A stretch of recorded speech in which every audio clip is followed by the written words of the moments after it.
This is the Long War.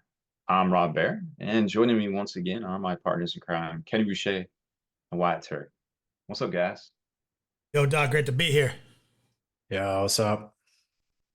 I want everybody to know that I have now watched all four Kung Fu Pandas. You Oh wow. watched all four Kung Fu All Pandas four. Yes. on I your forgot there was four until just now. was that Four like is actually pretty recent, was that your own decision or were you compromising obviously. for someone else? Obviously, I wanted to see that. I'm not, Jack Black is the man. Oh, he is. He's my Hollywood crush. They're good. You should watch them. Yeah, I shall. Totally worth Just it. They're not just kids' movies, Kenny. Well, they always put adult, humor in them so that the parents who bring their kids to the movie theater feel like they're entertained. they're entertained. Yeah. I just watched Deadpool and Wolverine again because it's on Amazon Prime. Oh, Deadpool Wolverine versus Wolverine's on Amazon Prime for free? No, I mean you have to rent You it. have to rent it. Yeah. It's kind of I'm cool though. You know how surprised. Amazon does that thing where like off to the side they have like trivia. Yeah. So for Deadpool and Wolverine, all of the trivia is written as if by Deadpool. So it's kind of cute. That's Um, cute, yeah. Oh, I also watched Beetlejuice, the second one. I watched Oh, the I think first that's half. on there too. I watched about half of it. It was so sad. Oh, why? Well, Beetlejuice is like one of in my list of what I consider nearly perfect movies. Beetlejuice is on the list. One of my favorites of all time. And I'm not saying that there's an issue with the content of the second one, but I got a lot of Men in Black 2 vibes, like shameless cash grab, where like all it is just a double beat of the original. Where like they're going to the out of their way to like quote the original over and over again. And when I see it like that, that irritates me. I mean, I'm not saying that it's not a good or bad, thing to do. It's just when I already know all the one lines of the first one, and then the second one is like a double beat of my favorite one liners. It's like come up with some new one liners, dog. Like that irritates me. I mean, they do reference stuff. I don't know. I got a different read than you did. I didn't notice it under that circumstance. So I thought it was a lot of fun. I mean, was it a great film? No. But I mean, it's definitely like classic Tim Burton, But like solid at least workmanship. it's part two, not a remake. Yeah, So it's part two. I will And I mean, always like, give shout out to continuation. It's fine. I'd give it another shot because the second half, like the third act, is really good, and there's some great comedy pieces in the third act. Um, I found it highly entertaining. Good. All right. I'll sit down and watch it all. Like, wait. Because I think like the other thing is, sometimes they'll do those types of sequel movies, and you're like, even the actors don't want to be here, right? Like we've seen that. I think with this one, it may be what you're talking about, like a kind of cash grabby situation, but every single actor is having a great time being on that film. So like, if they're like enjoying this as much as I'm enjoying this, then like it's a good movie. Fair. I think Winona Ryder said she basically got her start because of that movie. For sure. Yeah, like who's the actress that plays the stepmom? Oh, who is The that? red the redhead. She's super famous. Catherine O'Hare. Yeah, she Yeah, was in dude, Home she Alone and is stuff. hilarious. She's one of in the this movie. greatest. It's so funny. She's She's preposterous. so good. She's preposterous. Yeah. Okay. She's so good. No, you talking me into it. I'll give it a second chance. I mean, I didn't need much of a talking to. Speaking of like, so my other one is Ghostbusters. It's like one of my other all time favorites. OG, nearly a perfect movie, and with one thing holding it back, which is Peter Venkman bringing date rape drugs to his date with Sigourney Weaver. Oh, Like, I'm like, is no one gonna comment on? He's like, well, she said she's It's dual, a- and she's. It's a I different don't. time, Kenny. I It's don't. different time. But outside of that one moment, I saw it, which was awesome because I just went to Halloween Horror Nights at Universal, which they do. The mazes are top tier. They're even better than the Hollywood ones. And we did the Ghostbusters maze, and I fucking loved it. Like they had like such top tier like set decoration. You know what I mean? Like we're like in the containment center, Ecto 1 coming through a wall, fucking goes either Gozerian. I was like, yo, this slaps. Come around the corner at the end and they got like the OG like Slimer model just sitting in the corner, not even trying to scare you with it, just like witness this. like this Just OG. here. Yeah. like but yeah, that's tight, man. Thanks. You talked me into giving it a second try. I think I've talked. I may have talked about it before. I might not have, but there's a show on Apple called Shrinking. It's got Harrison Ford and what's his name? Is Jason something? Jason Segel are in it. They play therapists. They play psychiatrists, and it's like Oh yeah, I've seen a couple it's of kind of seasons. like it's kind of like the like good vibes, wholesome spiritual successor to Ted Lasso. And the second season came out, started a couple weeks ago, but second season's going on right now. I'm just loving Ted it. Lasso slaps. Highly recommend watching. Great show. All right, well, good intro. We've got Oh yeah, Gundam on Netflix. Thanks, KR. That's actually big news for me. yeah. Is they did a big new Gundam series. I mean, it's a short series, like 6 episodes, but on Netflix for the first time ever. And like honestly, pretty tight. I wanted so badly in my core to be like, this is garbage. I hate it. It's dumb. Like it's not made the right way. Like all that. But I'm like, honestly, dude, it was pretty tight. Like they nailed it. It's got all the right things to be a good Gundam show. My one gripe is beyond like the animation, because that's an artistic choice. That's like a budgetary choice. People are like, oh, the human animations aren't that great, but the suits look really good. And like some of the suits have like way more greeblies and details than they should. Like whatever, that's opinion. My one actual gripe is they didn't use the OG sound effects. And for anybody who's like seen a Gundam show, like going all the way back to the 70s, like things sound a very specific way, right? Like even if you're Yes. not watching the mainline series, like you have like Universal Century, you have Gundam Wing, and you have G Fighter, and you have Iron Blooded Orphans, and like all this other stuff that are completely separate universes. Those iconic sound effects are still there. And they did not use any of them in this show, and I don't know why. Um, but you get over it. Like it's actually a pretty good show. And to 6 degrees of separation, that to 40K. If you guys remember a number of years ago, there was a guy who made or tried to make a short film called Inquisitor that was Oh CGI, yeah. right? Erasmus Hmm. Brosdow, I think is how it says his name. He is part of the team that That made much. that made the Gundam thing, Oh, that's cool. right? Yeah, And he was so always like saying he had a day job and he's like I think his title is animation director. I could be wrong. He's not like the director of the episodes, but he's like the animation director of mm, this series. And so it's like, oh, okay, cool. It's a little So neat we little gotta watch service. Gundam on Yeah. Netflix. Yeah, Quinn liked it. Yeah, I thought it was solid. That is a Gundam virgin. Gonna get me into it. hmm. Well, I mean, now you're in it, dude. One of these days when Kenny's like, "Oh, I can't do the podcast. I'm gonna do it myself because I have the restream login, and we're just gonna do 2 hours of Gundam TED Talk." Well, we're gonna talk about. So I wasn't here last week, so there's so much news. Yeah, man. Rob's got it all for us today, and we're going to talk a little about a Custodes winning lists and maybe a topic about roadmap for the rest of the year. Before we get into any of that, let's kick it over to Wyatt for his Peabody Award winning segment.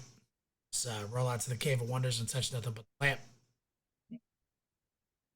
Would you rather compulsively tell the whole truth all the time or compulsively tell lies all the time? Truth. Yeah, I feel like one of those is going to get you in less trouble. So I mean, there's some rules. Like, Okay. I was like, what's the catch? you cannot tell half truths. You cannot be dishonest in any way. You cannot intentionally make false statements, and you cannot conceal or misrepresent truths and facts. yeah, you're like liar, liar. Oh yeah, good example. Yeah, Yes. like he can't. Yeah. So compulsively tell the truth or compulsively tell the lie, with no room for gaming it. Mm-hmm. You say compulsive. Does that mean like if I'm just sitting here on a bus at a bus station, sit next to a guy, can I just be quiet, sitting there, just mind my business, and he starts talking, then I have to go off, or do I feel the need to like look right at a stranger and start telling him all sorts of nonsense? Well, let's look up the actual definition of compulsion. Oh, that would be interesting. Am I compelled to lock him into anything? Let's see. An irresistible urge to behave in a certain way, especially against one's conscious wishes. So I may have to strike up random conversation with this.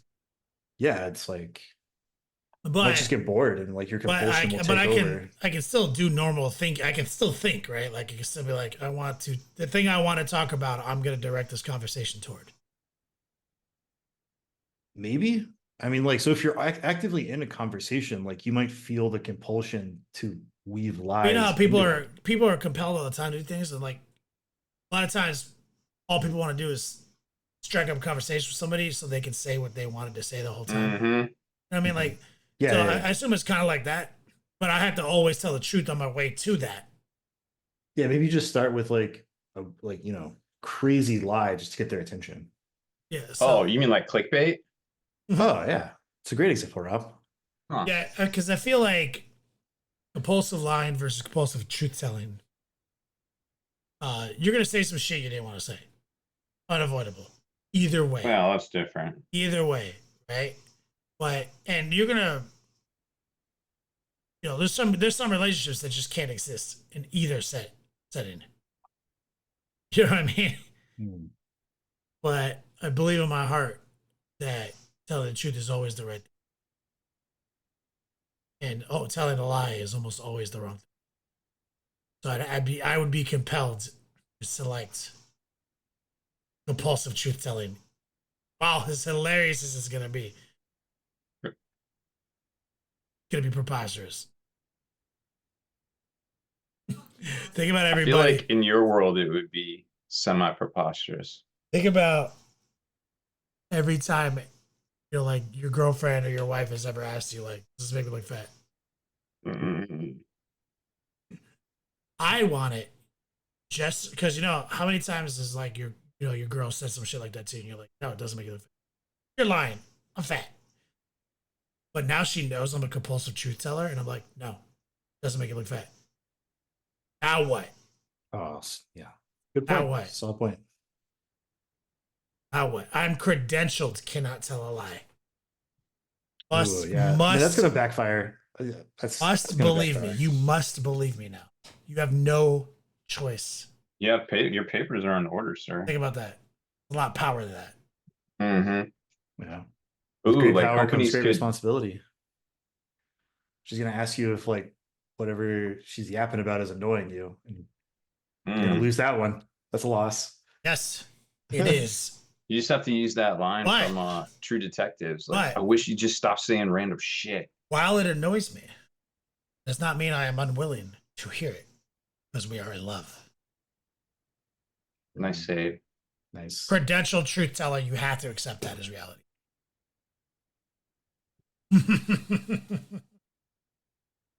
I think that kind of want that power now. You, Rob, you're already always tell the truth anyway. So read your articles. Mostly. Sometimes the real the real problem I have is that in this industry, this space, this hobby space, and even in real life, like at the store, like to the people that I know, I seem to be seen as like approachable, like just tell me your problems. Like, and you've got this manufacturer over here, tell me about this manufacturer over here, and or even the recent thing that happened on the event scene, like this guy over here saying one thing, this guy over here saying another thing, and I'm like, same event, those two stories aren't even close. What is going on? And then you have to take your contextual clues, your real life clues, your gut feeling, and try to figure it out if it even matters. Like at the end of the day, if it doesn't affect me, who cares? Like I don't care, but I'll just be like, man, that's wild. That's crazy. If I am compelled to always tell the truth, am I no longer allowed to speculate? I would not. Ooh, No, you can is speculate. You can just speculation. be like, what if? Like, Right? can I infer? Can I deduce? Can you make an educated guess? I guess Yeah, only you if could you just be like, don't I think. actually know the true information. Only if I don't truly know the. Hopefully that's not. You guys hear that? Oh, okay, cool. There's Hold a on. siren going off. Driving down the street. Good noise gate. For instance, nah, it doesn't matter. But I think I would have to actually be a liar if I was to keep my job and continue doing the things I do. Oh yeah, because you couldn't hold secrets. I could not Oh yeah. because I know some wild shit. I could get GW canceled, like straight up. Like y'all think y'all got mad about female Custodes. Whew, Hmm. Oh, that's just Rob, the Not tip of me. the you signed spear. any? You signed any NDAs? You're Not gonna with tell all. GW. Tell all right now, dude. Well, the problem is that once you let cats out of the bag, like Are that you could are become you a pulling problem. your journalistic sources card? No, I mean, I don't have to tell sources, Can but you use idioms like "let the cat out of the bag"? I don't see why not. Because I'm quite literally not letting any cats out of any bag. Yeah, but like I'm telling in the truth. conveying information, you're not lying or concealing or telling a half truth. You have to say like it's not a real cat that I'm letting out of the bag. To preface it like that. No, because Hmm, I feel like at that point you're just using an idiom, almost like an adjective, to like enhance yeah. your truth telling. Yeah. Yes. Yep. Yeah. Rob doesn't Dude, want to. here's the thing Rob would get everybody needs to a lot of his contacts would get mad at him because he signed NDAs and you'd have to break every dude, NDA.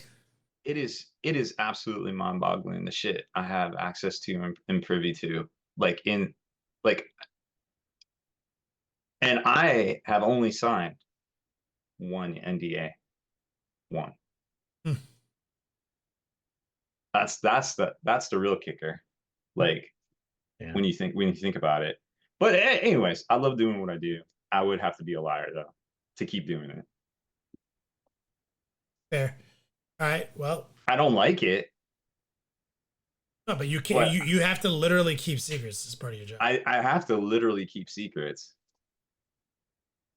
Oh well. There's worse job. I mean, there's worse problems, right? There is. But you want to do the news? I thought nothing happened. Are we done? You're in charge of everything. Don't do that.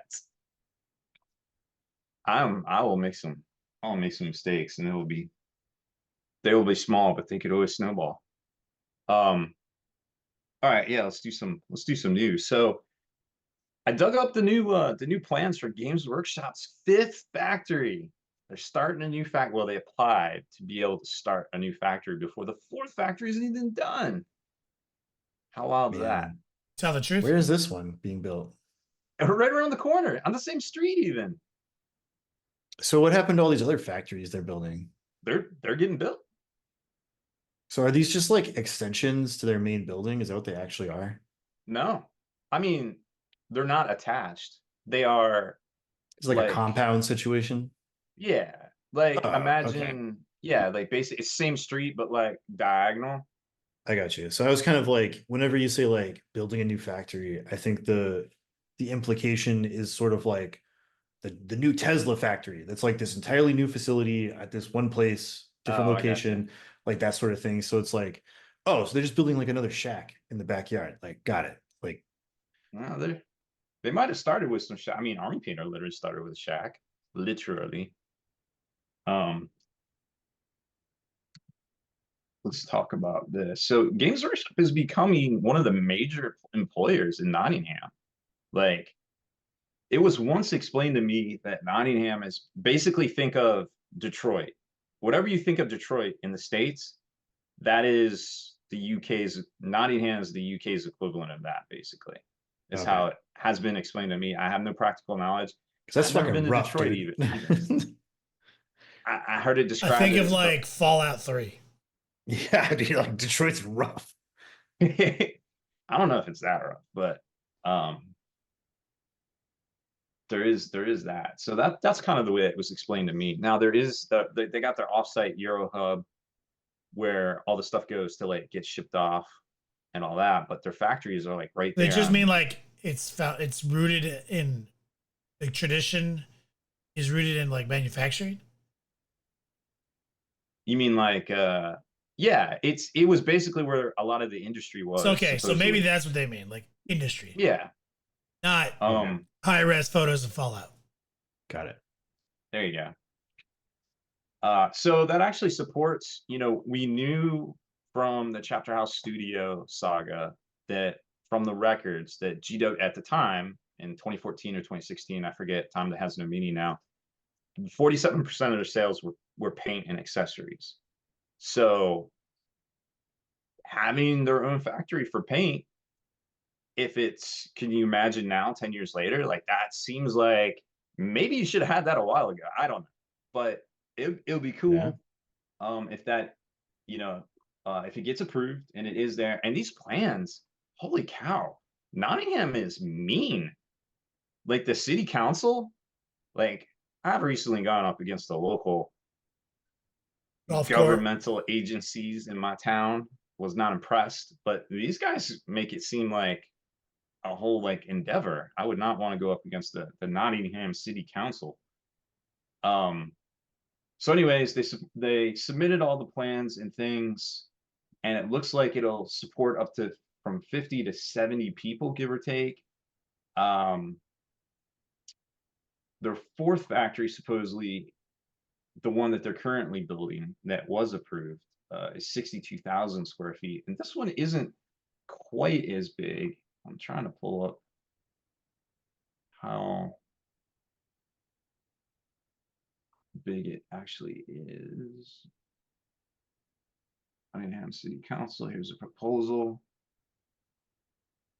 Da, da, da, da. Layout plans and Are you on like elevations. Nottingham's city council website? Yes. Building planning? Yeah. Because they said like what they're gonna do with all that. They're like, here's all the things. Planning statement, location plan. It doesn't super matter, but so 50 to 70 people, give or take. The real thing I didn't get was there's like a 70,000 or 3,000 liter gallon tank that they're going to be using. Supposedly it has something to do with hips, like making plastic injection molds. But I'm like, well, why'd they say it was um, why'd they say it was for plastic or for paint? So I don't know. Maybe they'll be doing some of those ETB models there or something, because a lot of times those are in their paint sets. I don't know. Maybe they just need a dedicated facility for that. But proposed employees is 37, total full-time equivalent 50 employees on site once it gets up and running. But I mean, you had to do all this stuff like these are the trees on site. We're gonna cut these down. We're gonna put these back. We're gonna put up a natural barrier. You won't be able to see the tank and all these things. And they really get into the nitty gritty in this plan. And like parking is a thing over there, of course, in the town, because there isn't a whole lot of space, et cetera, et cetera. So that was kind of interesting if you get into the nitty gritty. But the fact that asking to build another factory of any kind before the other one is done is, I guess, a good sign if you're a stockholder. Um, I don't know if we touched on it when they did their financials too, but I looked up the top three shareholders by company, by investment group, and the top two is the Vanguard Group, of course, because various Vanguard groups have their hands in everything, and of course BlackRock. So GW is going to make that money, y'all. They got people they got to keep happy. They're going to keep selling that plastic crack. So there's that.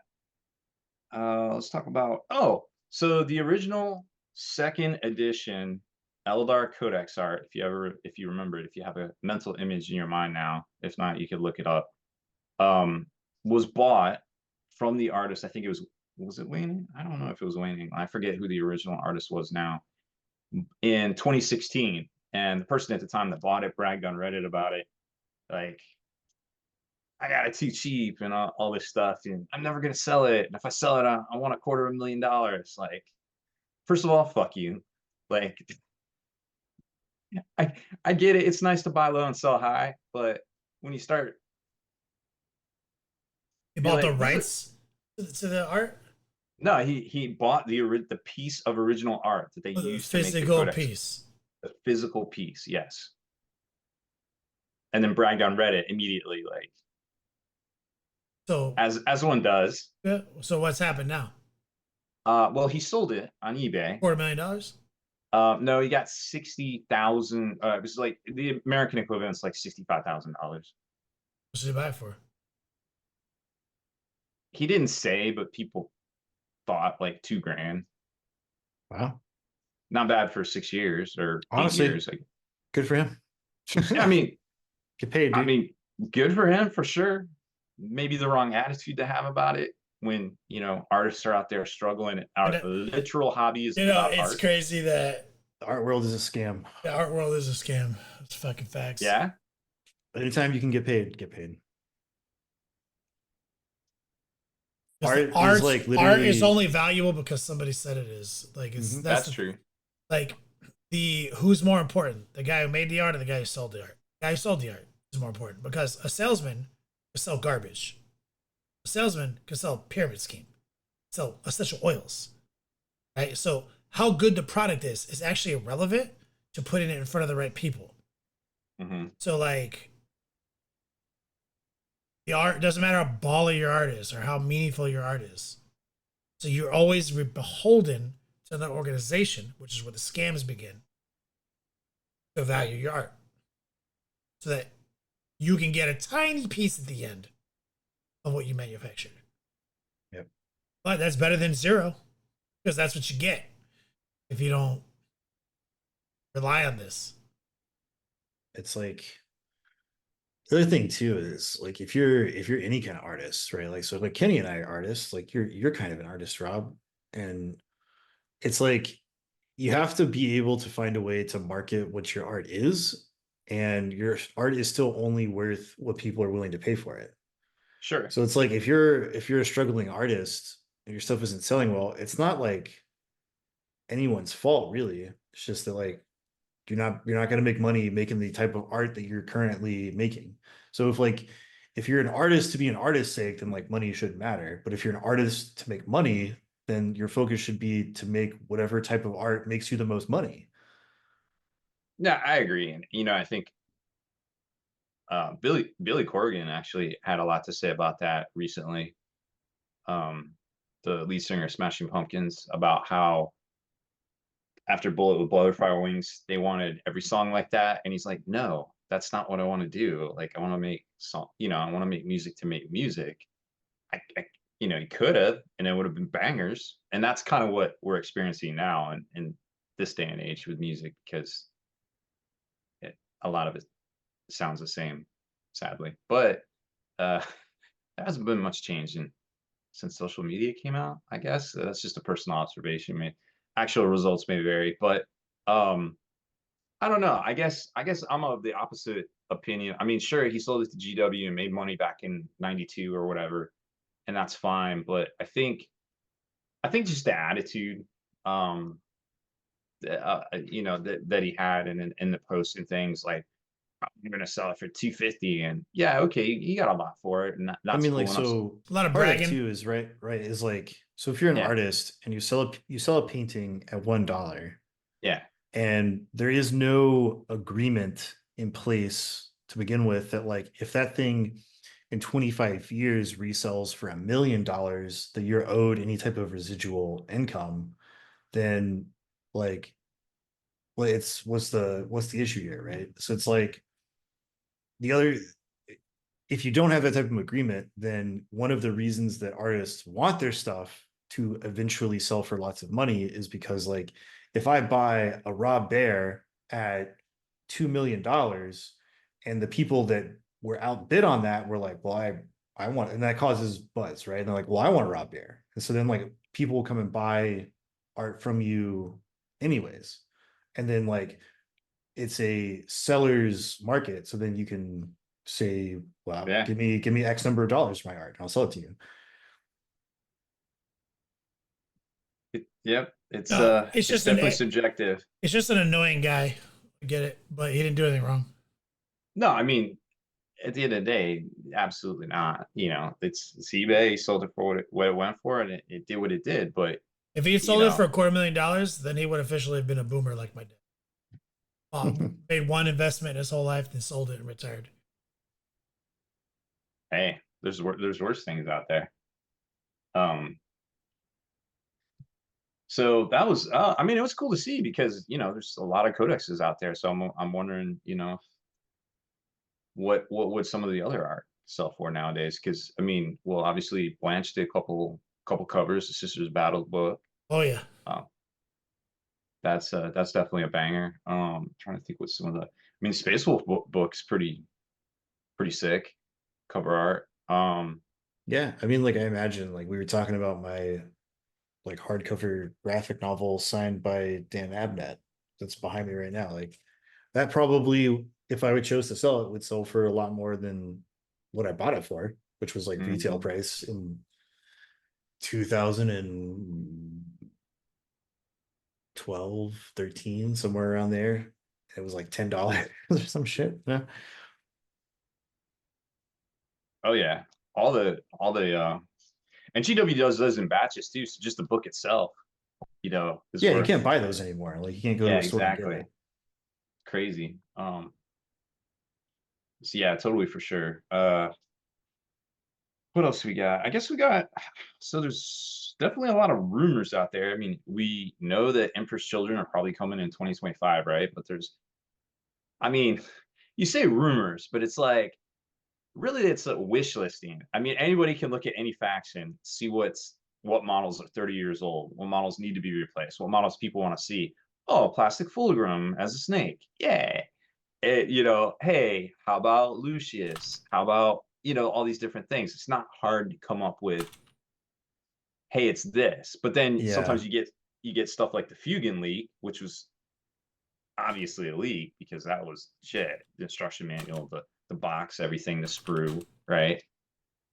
And Fugan looks great, but we'll get to him in a minute. You saw it, yeah. Um, so a lot of the rumors out there are saying that we're going to see, you know, noise marines, yeah, extra upgrades for upgrade bits for Yeah. the Legionnaires, obviously Fulgrim as a snack, which would be pretty awesome because I think everybody's waiting on that. Some sort of new possessed with like sword slashy arms, which may or may not be the rumor engine that we've seen already. Because tubes, because all the chaos stuff has tubes, oh yeah, and all tubes classic have it. chaos bullshit.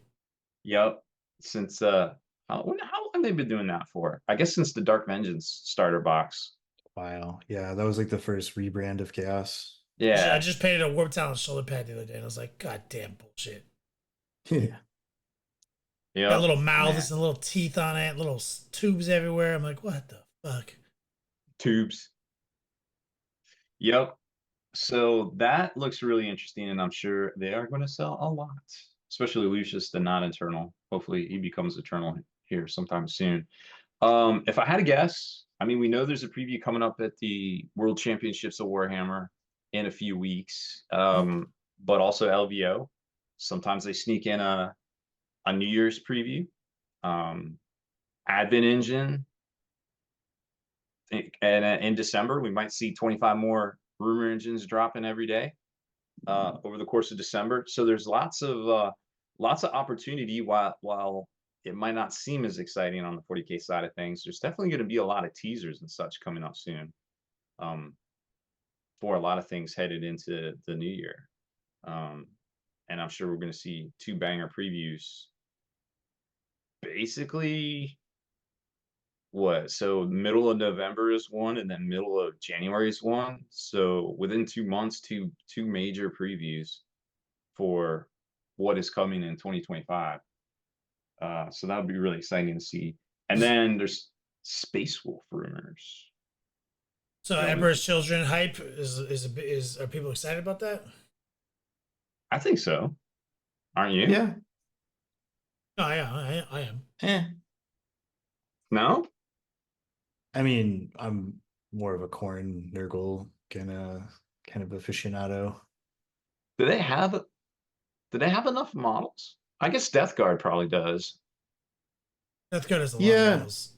Yeah, they have a good number of units. Well, they both have an infantry unit, like a troop choice. They both have they both have like a mortal troop choice, like a Stardust troop choice.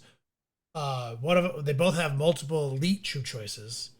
They can use spawn. Wait, not Death right, because you've got 8-bound and Exalted 8-bound. You've got Death Guard can use spawn. Death Guard got their own special Terminators. Okay. Like you have Berserkers, you have Plague Marines, you've got Jackals, you've got Poxwalkers. Then Death Guard has way more models. But then Nurgle has a ton of HQs, a ton of vehicle entries. Yeah, Demon Engines. They both have Demon Primarchs. So Death Guard, Death Guard is the top tier, right, of like having models. Yeah, I wouldn't be surprised if Emperor's Children gets like exactly what World Eaters got. Yeah. So you have like a Demon Primarch, a named character, some new character choice, right? So like World Eaters got the Lord on Juggernaut. So you've got like an epic hero version. He's not really named. And then like a generic version. So like probably something like that. So that's like 4. Then you've got a mortal troop choice, like Kenny said, some version of cultists, like BDSM cultists, Noise Marines, 1 unit of elites that's like a dual kit. Anything more than that, I'd be surprised. Yeah, no, Death Guard just got the special boy treatment because they spearheaded an edition. Yeah, and they are like significantly different than the other type of chaos. Whereas like the World Eaters and the Emperor's Children, like they're still like Chaos Space Marines that use a lot of Chaos Space Marine stuff, whereas the Death Guard kind of stands apart. I guess Khorne can use some of the generic Chaos stuff. Yeah, but they don't. They definitely don't have as much models. They have a good amount of models. They just nobody has as many as Death Guard, because Death Guard. Remember, they like launched an edition, so they went hard on that. They got more than any of these guys historically have ever gotten. But if EC come out with, like I said, like Wyatt said, a dual elite kit. Yeah. Characters, mortal troop choice, regular troop choice, even Primarch. They'll be just on par with World Eaters, which World Eaters slap. Yeah, I could see that, and depending on if we know they're getting something in 2025, which isn't an edition swap unless GW just changes everything up on us without telling us. I don't know. I'm kind of to a point now where I'm like, please give us something. Like this is, like I still have fun at events and everything, but 10th is feeling super boring. I mean, it just got updates like 2 weeks ago. It hasn't even sorted out.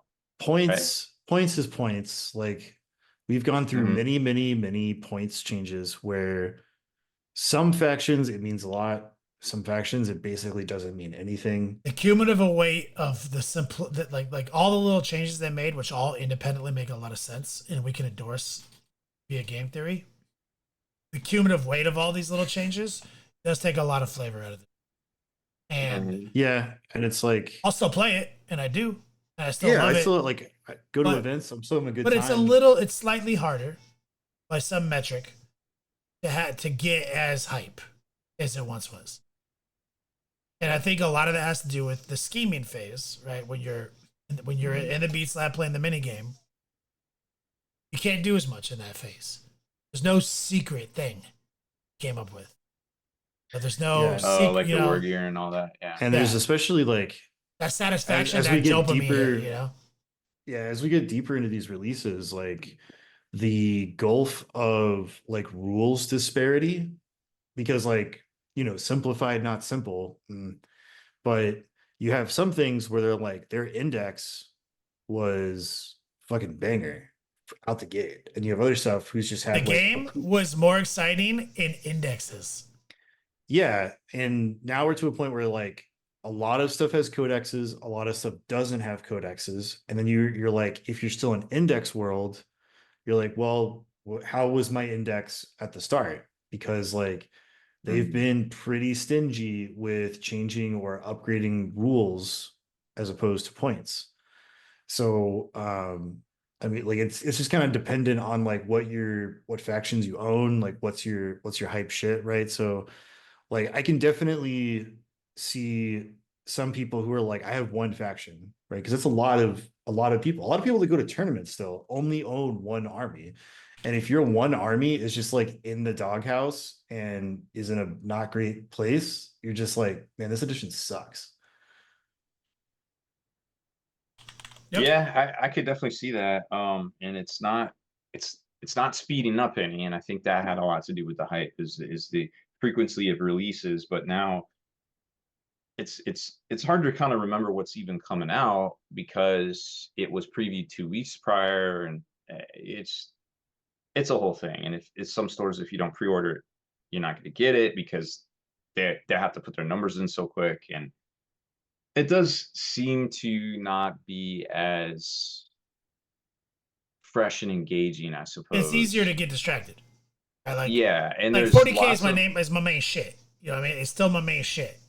It's just I'm getting distracted by my side shit way more than I used to. Meaning the main shit is not as engaging as it once was. And so why? New edition. What about the new edition? Lots of things that all combine together to make it this way. Not one thing. Because I actually agree with any one thing in this edition. Like if you break it down a change, I'm like, that makes sense. That makes sense. Yeah. But then when you put them all together, you're like, I'm getting distracted. There's not as much dopamine. Doesn't mean it's a bad game.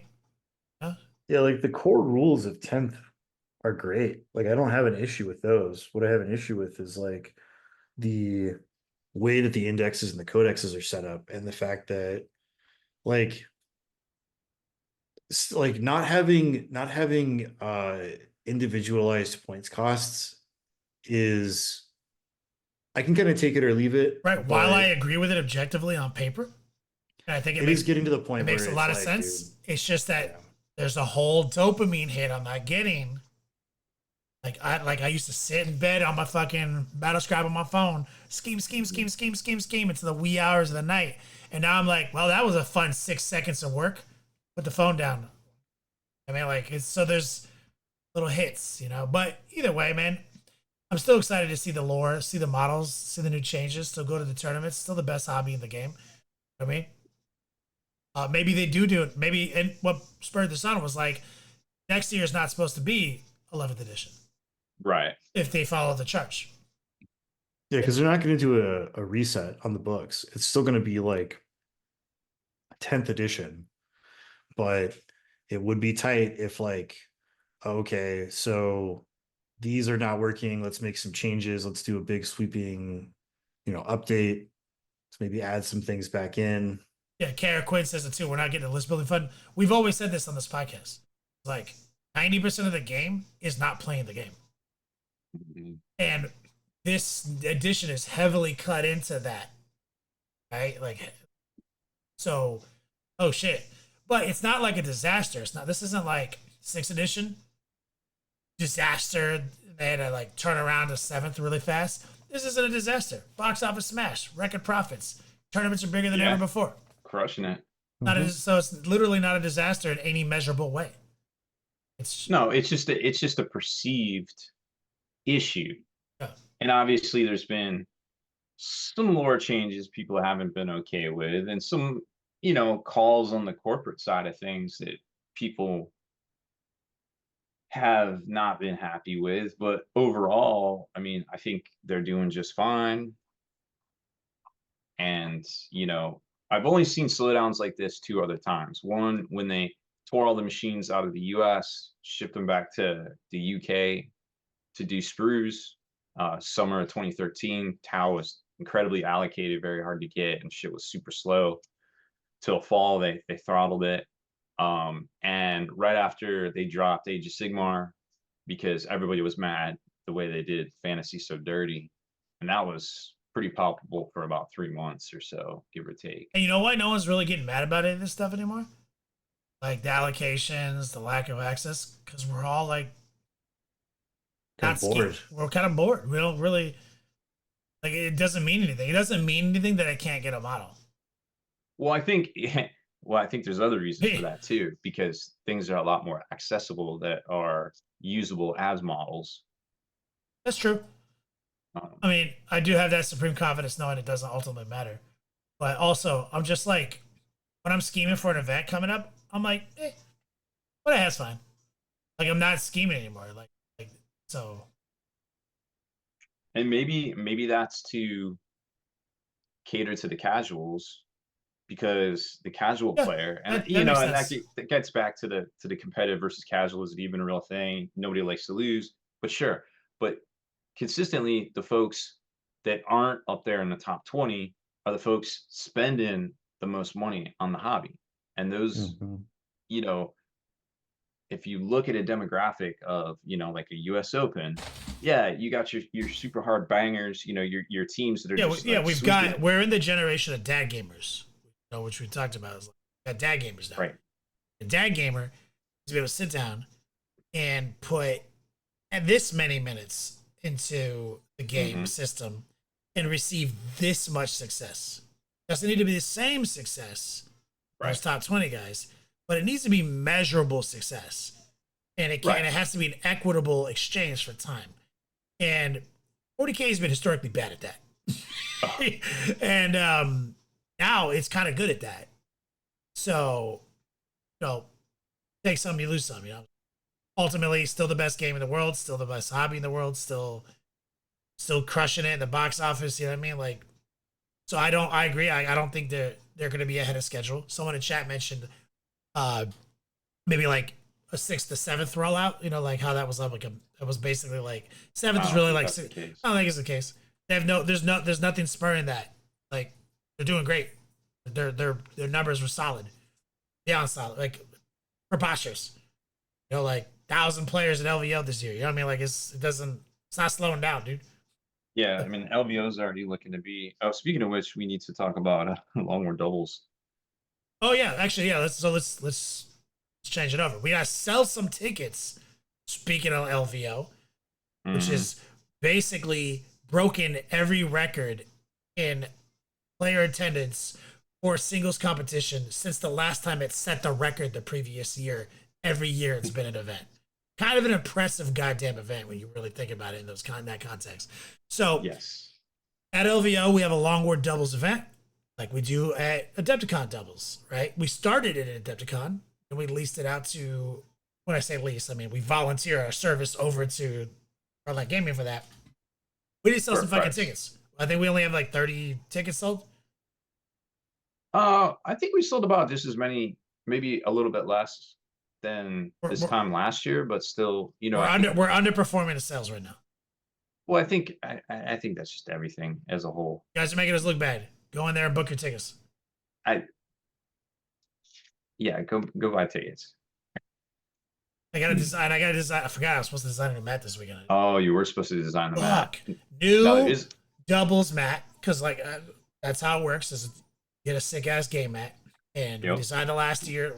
Wyatt came up with a great idea to create a mat that was neutral enough and textured enough to sit in your game tray and work with any army and have our logo kind of embossed into it.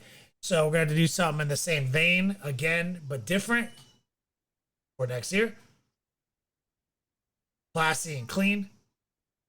But yeah, you get a fucking game mat too. Can't forget that. Well, each player on the team, and then so you can put it in your MDF case, or we'll deface it for a price. I won't be there because I don't fly because I'm a big wuss. But Not you yet. bring it to Adepticon, I'll deface it. Soon. It's almost time for you to flag it. I don't know, man. You might actually be done this time. I'm gonna try. I'm gonna try, man. Come on. Flying hasn't exactly had a really good their public, PR the last couple of years has not been tight. Flying has it's not been tight. I mean, it's not been tight. I mean, if I was on the fence before, I feel like everybody would understand. Although to be fair, all the airlines were very accommodating to my special needs. Rob's a special needs flyer. I didn't realize you could just you can literally just go up to the counter and just tell them your problems, and they're like, yeah, you can board with the, I mean, they would let me go on with the handicapped folks, but obviously I let them go on first because that would just be ridiculous. Yep. If I walked on plane before somebody like that. But Rob is disabled. Yeah, I mean, everybody's kind of wondered about upstairs, but yeah, so that they all the airlines were super dope about it, but talking yourself back into it. Let's go. Nah, I'm good. But yeah, Adepticon, it's only a 15-hour drive. Yeah. Maybe 16 to Milwaukee. Yeah. How far is Vegas? Like 24 hours, some shit? Man, too far to even look. It's past Austin. That's all I know. Oh yeah, it's hella past Austin. Austin's as far as I go on one trip. That's true. That's your limit. And we gotta have limits. Let's talk about Space Wolves real quick. So it's looking like, and obviously again, anybody can just be like, it'd be great to have Lehman Ross. He's missing, but it would be cool to see Lehman Ross. But I think more importantly, folks would like to see a new Logan Grimnar. And we talked about, yeah, because they came out with him like Santa Logan Grimnar. That was so weird. Yeah, what a weird choice. Dude, it's cool. It's Viking. I get it. Like Wyatt was saying earlier, but imagine that model, because he is almost correct Primaris Terminator scale for today, but more badass with those super tactical bases they got now. Just make him like Marinius Calgar, but Space Wolves and slap. Mm-hmm. We don't need the fucking Santa sleigh. I mean, it's cool, no doubt. Well done. Come on, that's a weird choice. It was bold. Actually, I'm not mad at it, but I almost hope they don't, because then he wouldn't be able to attach to Terminators. Oh yeah, that's true. And that would be like big poopy. I don't want that. Keep the Santa sleigh. Never mind. I mean, a new one on foot would be cool. Yeah, it's like, because I mean, the Santa sleigh one isn't that old. I mean, it's a more modern model. It's kind of cool, but it's a weird choice. You know what I mean? Yeah. So they did a brand new Terminator on foot pose for him. I'd be down for that. Yeah, that's what we want. Even Niall or whatever, however you say his name is, I struggled with Nigel. him for years. Whatever. Even a new dope Terminator pose for him would be sweet, and his little Cyber Raven guy. Yeah. I don't know. So many epic heroes, dude. Yeah, Jack. Jack Rockfist. Let's go. Oh man. I predict half of their epic heroes going to Legends, and then the furries are gonna get real mad. Mm-hmm. Well, but then they'll keep buying, or else GW. They figured it out. They just keep us buying. Oh, yeah. Yeah. I don't think they need a new Ulrich, because he's pretty new and he looks good. So and Ragnar. Yeah.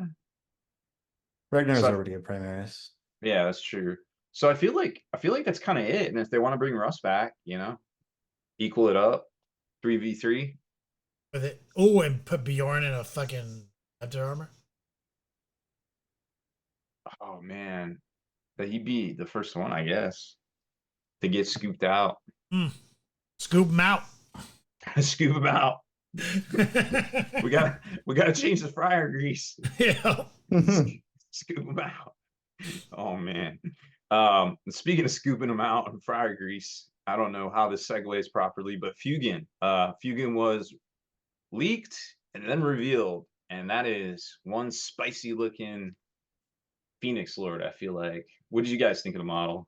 Slaps. Yeah, he's cool. I'm not mad at it whatsoever. I mean, he looks Every Eldar model is good, dude. Like, they don't make bad models. dude, the Avatar, him, uh Janzar was looking fresh. Man, I think he kind of sets the bar pretty high for new fire dragons, in my opinion. Yeah. But they obviously are on the way. They alluded to Swooping Hawks being on the way, of course, which will be dope. Corandris will be sweet when they drop him. Because we already got Scorps. So yep. Sure, and then that Codex will follow the time-honored Eldar tradition of being busted as fuck. Busted as fuck. Looking forward to that. Maybe. It wasn't busted once. In all the years I've been playing this game. There's this one time for like 4 months between codexes. 5th going to 6th, where it was not busted. And then they got their new codex, it was busted again. Yeah. There's never been a time where they're not busted. Practically. So, Rob, did you find anything out about manufacture for me? It looks like they got a Kickstarter ending soon. Pretty sweet STLs, 131 miniatures. Getting some like what are the vibes I'm getting here? What was that game? Curse City? Was that This it? one's like isn't this one like aliens and Tyranids? Yeah, they're like it's like Colossals or something. What is this? Mammoth Chronicle. Wait, is this one that's done? Maybe this is one that's done. No, this is the early. It ends soon. Yeah, No, wait, this is an old one. Hold on, let me find the right one. the new one, the Mammoth Factory, you could just check them out on Instagram. Get a link. But they do STLs and like kind of like D&D modules, like esque Kickstarters. Like they put out sometimes the book, the rules, like a grouping of guys to go with it. Horde of Grundle. And I've painted a lot of stuff for them in the they past. are. Yeah, this new one is like NIDS ish. It's like Cthulhu kind of. Kind of Cthulhu-ish, alien-ish. Like, and they're not like, they don't necessarily like make models that are like equivalent to 40K. They work their narrative, but they do sometimes draw heavily. Like I did the Necro X, a big giant walking ship. What it's called? Like from Total War, ghost ship that walks around. Oh, okay. Oh, okay. Necrofex Colossus or something like that. Nice. Powered by Eels, Eel Tech. Named him Elroy Jenkins. Nice. Yeah, these are cool looking. There's a lot of big stuff, a lot of. But they do just like they do a lot of narrative driven stuff. That's cool. I mean, that's what people really crack out on. Yeah, I've painted models for them, multiple Kickstarter releases over the years, and I just saw caught wind of this, and I was like talking to the guys, and I was like, yeah, I'll bring it up in the podcast, man. Like, I love your shit. Mammoth Factory, check them out. Instagram, follow the link train. Got a Kickstarter. Supported STL miniatures for 3D printing. And it looks like they also resin cast them. You can buy models printed for them. Or resins. Yeah, they're cool guys, man. Oh, they got some busts too. I've had Discord meetings with the guys. Like, they're good guys. Check them out. But as we move forward in this podcast, let's just hit that commercial break, and then let's come back in and wrap this thing up, because we've actually found a way to build content, the lack of content today. We hit the meat and potatoes without hitting the meat and potatoes. Yeah, so let's hit a commercial break and then spend 10 minutes on Custodes. And we're back. Let's take a look at this. Like, Custodes definitely were on a interesting like apology tour for a while. I'll say There's been some ups and some downs. and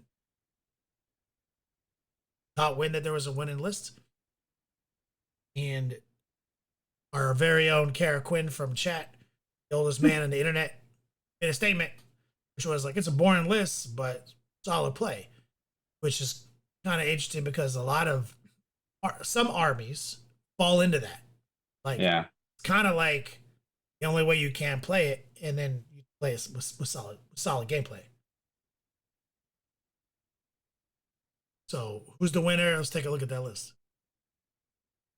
You want to do it, Wyatt? I don't even know where you found this, so you're gonna have to.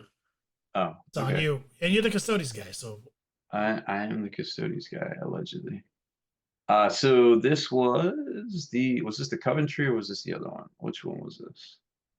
This was Rumble on the Rivers GT. Oh, I think this was in Fort Wayne, Indiana. I'm not super familiar with this event, but Midwest type deal. So guy's name was Folger Piles. Folger Piles. As KR Quinn alluded to, solid player, I guess. Heard he was the monolith guy from LVO. I'm not sure what that is, but The monolith I like guy. it. Yeah, Disflux. What does that mean? He had like 3 monoliths at LVO. Like, what is that? This guy slaps. Where's 1+ saves even now? Anyway, so his HQs were 3 Blade Champions. One was obviously his Warlord. They all have Vault Swords. Then he had 1 battle line of a Custodian Guard Squad, 3 with Spears, 1 with Shield, 1 with a Vexilla. Dedicated transports, he had a Sisters of Silence Rhino, 2 Caladius Gralav tanks, probably with the Blaze Cannon, yep, and 3 squads of Wardens with Guardian Spears and Vexillas, because you can give them both. And why wouldn't you? And then a squad of Prosecutor Sisters, which probably, or 2 squads of Witch Seekers. So the 2 Flamer squads of Sisters of Silence, of course, and a squad of Bolter Sisters. How much are they now? 50 points and 40 points for the Prosecutors. So this actually went down. And then his allied unit was Inquisitor Draxus, the Xenos one. I think she has a psychic power that's pretty good. I'll have to look her up. I remember looking at her there for a while. She's only 95 points. So I think, the number one question is, well, why do you take her instead of like Calidus, of course? Which is a good question. So maybe we should go look her up. I mean, because the Calidus still kind of does Calidus stuff. I mean, so far it's just a good collection of units. Yeah, I mean the tanks. You don't want to take 1 tank. I mean that's just normal game crafting theory. You take 1 tank, it makes an easy decision for your opponent. So you take 2 tanks. They're like, well, maybe I'll focus on some other stuff. Maybe these wardens running up. I assume that he puts.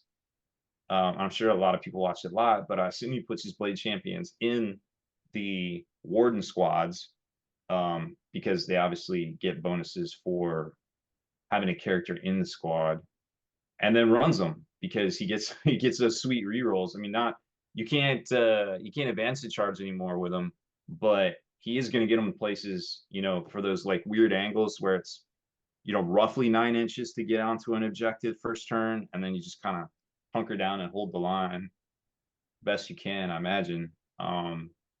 And then the Sisters run around holding backfield stuff, I imagine.